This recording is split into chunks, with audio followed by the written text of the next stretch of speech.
Welcome to TheoTrade. This is Don Kaufman doing the weekend update here for July 29th, 2017.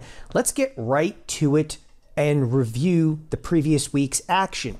For the most part, what do we see? A lot of earnings announcements. Sure, we'll talk about Amazon, we'll talk about Google, maybe even a little bit of Starbucks. For those of you that missed the Starbucks announcement over there, it's a fairly wild ride.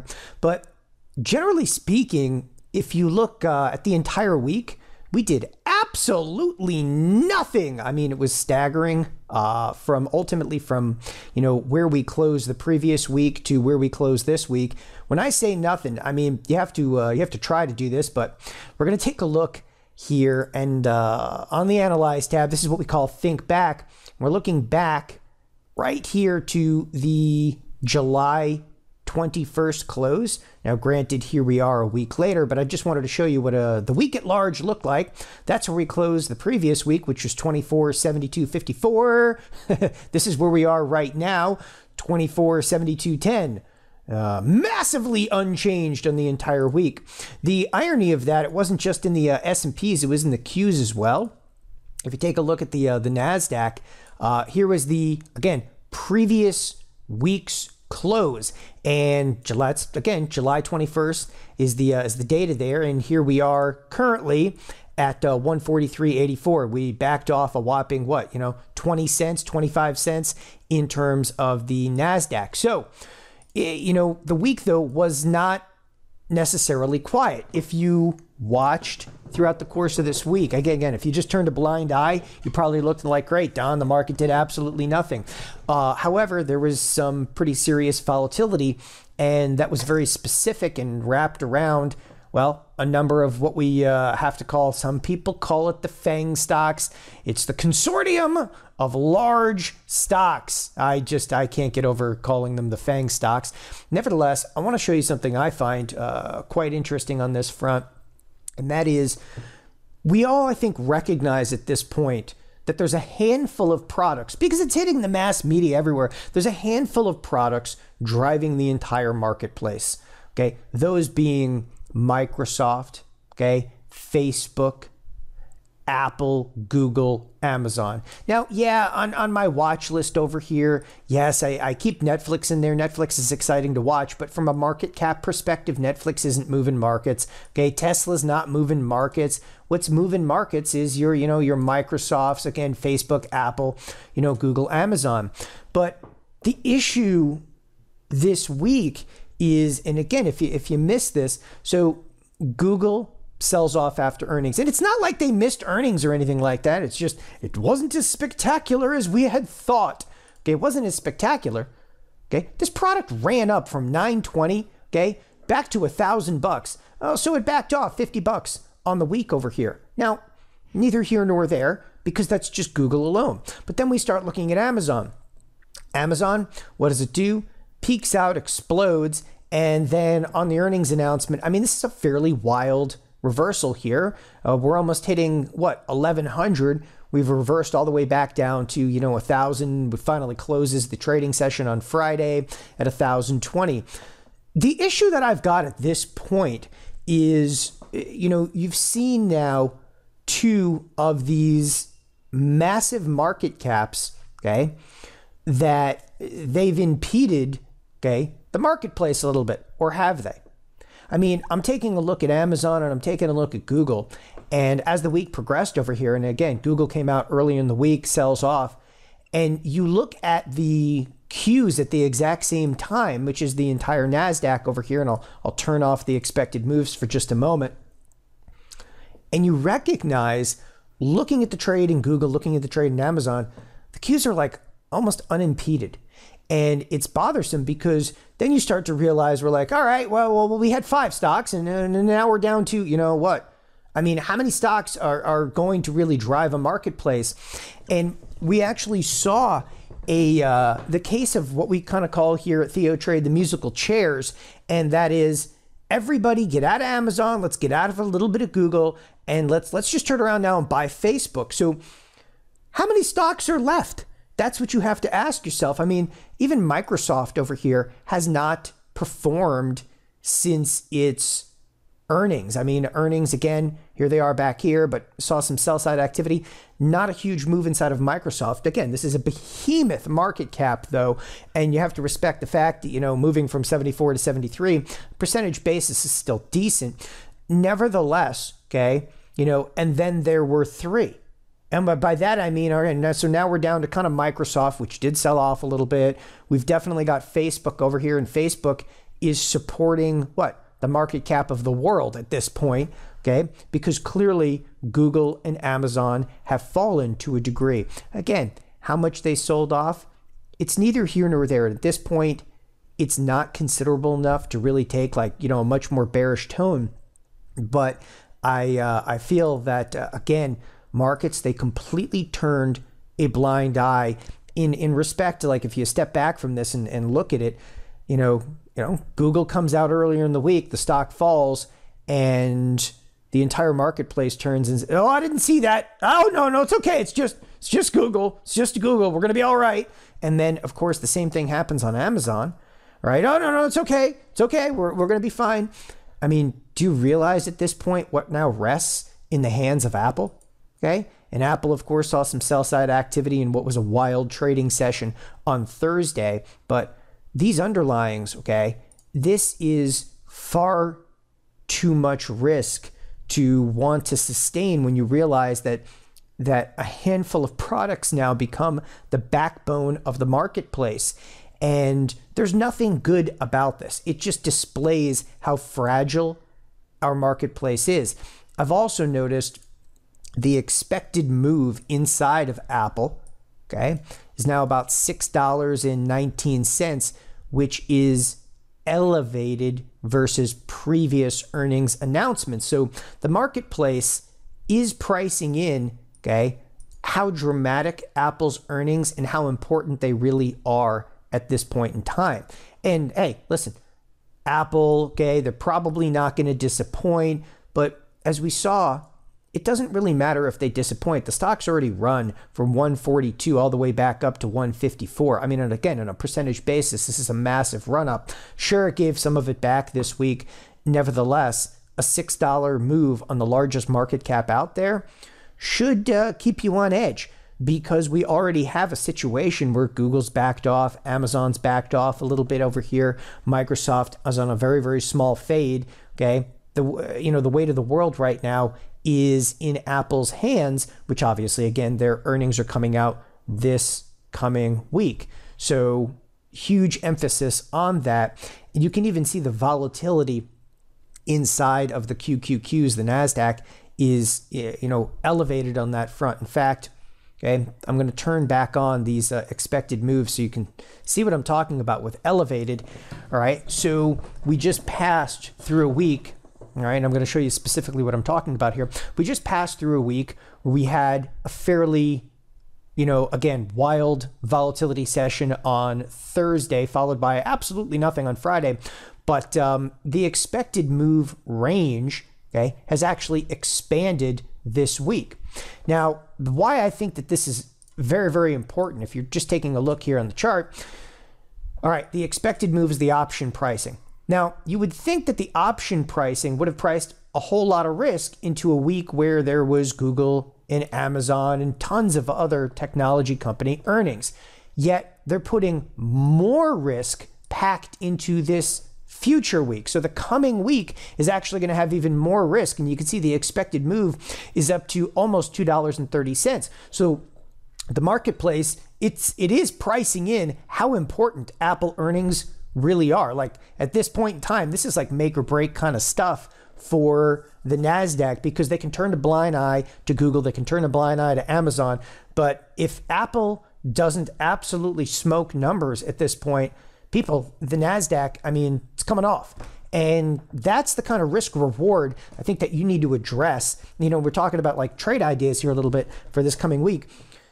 If you've got a lot of risk on here, the risk reward ain't great for this week. And that ultimately means if you're taking bets to the upside, okay, that's all well and good. But the market right now, it's down. It's definitely not out.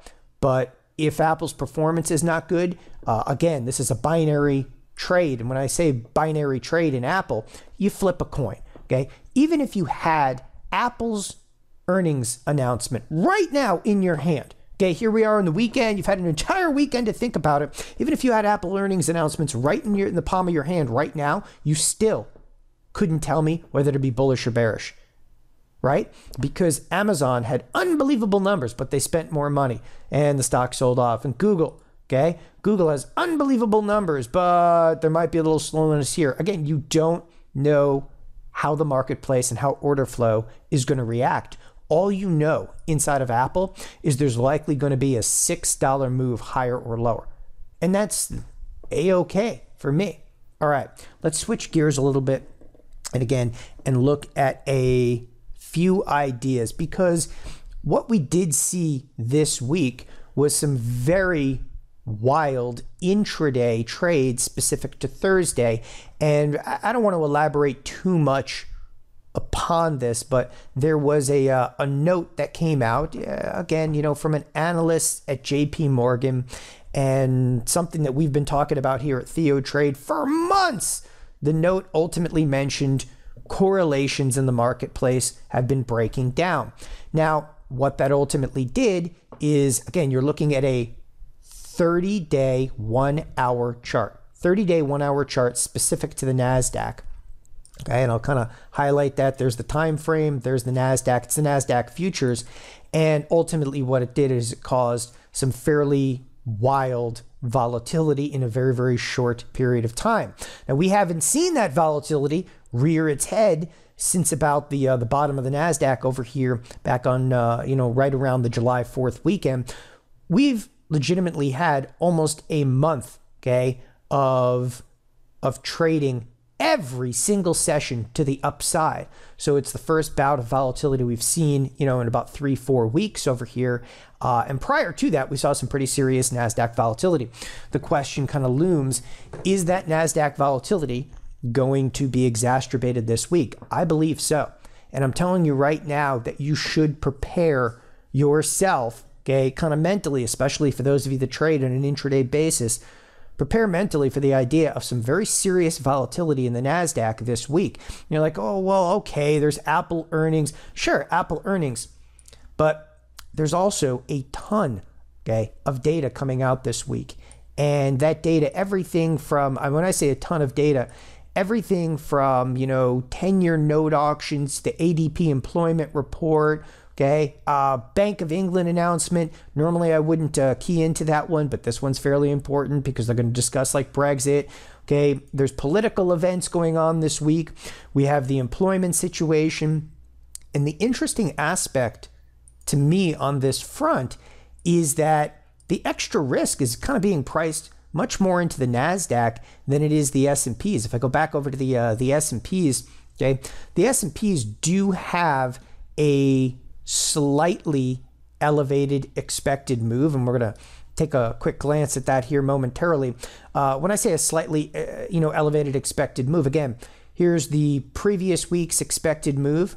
Okay, there's the previous week's expected move. You can see the expansion, and what I'm doing in here, and I just want to highlight it again, previous week, the expansion of volatility. So the expansion of volatility is not necessarily cordoned off to just the Nasdaq. It's also prevalent here in the S&Ps. Now, there is some more interesting information this week that you may or may not have caught. There's a few trades that I've been kind of stalking over here. One of those happens to be in the XLE. This is a much longer duration position. I'm looking for the XLE to continue to back off. Now, again, make this clear.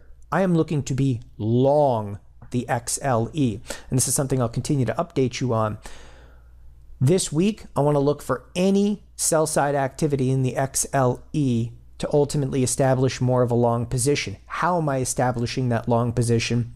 I'm selling puts in the XLE to establish a long stock position, selling out of the money puts. Okay. At this point in time, right, XLE is back up to 66 and change.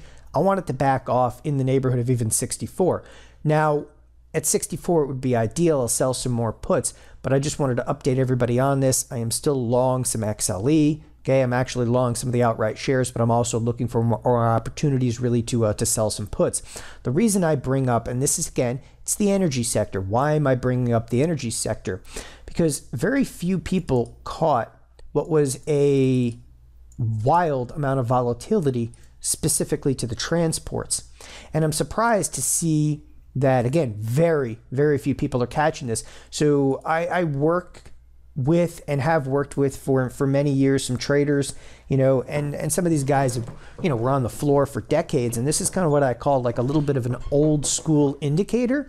I'm much more like quantitative trader, but a few of my buddies, they were trading on the SIBO floor back in like the 1970s, before my day, but they have tendency to look at the transports and they're screaming about it. And they've been screaming about it for the last 2 weeks. So here it is. Here's the Dow Jones. It's the transports. And the transports, people, they're getting hammered on a percentage basis. Now, you can't trade. This is just a $DJT. You can't trade that, but you can trade, the IYT. IYT is actually the ETF for the transports. Okay. The options in here, not liquid. Okay, and the underlying is not, massively liquid, but it's something, again, to kind of consider. As I do want to show you this again. If you take a quick glance and you want to look on a percentage basis, all right, how steep the decline has been inside of the last 2 weeks. Well, based on a 9-month period of time, if you're more comfortable, you can just go to a straight 1 year. But they backed off. They were up 24.5%. They're ultimately up only 18% right now. So this is a serious decline inside of the transports. Is that, okay, ultimately ahead of the game in the marketplace? You got to ask these questions. Is that ahead of the game? The other thing I saw, okay, in the last couple of trading sessions, now this one is a little bit more like newer age. This is a risk parameter that I've been looking at for, well, pretty much since its inception.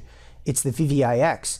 Okay, and this is telling you, are traders coming in and buying volatility in the volatility index itself? And there's been a lot of news about the VIX lately because the VIX is, had a print into the 8 handle. There was also some monstrous VIX trades done in the recent weeks, but somebody is clearly a net buyer of option premium, and they've taken the VVIX up quite considerably.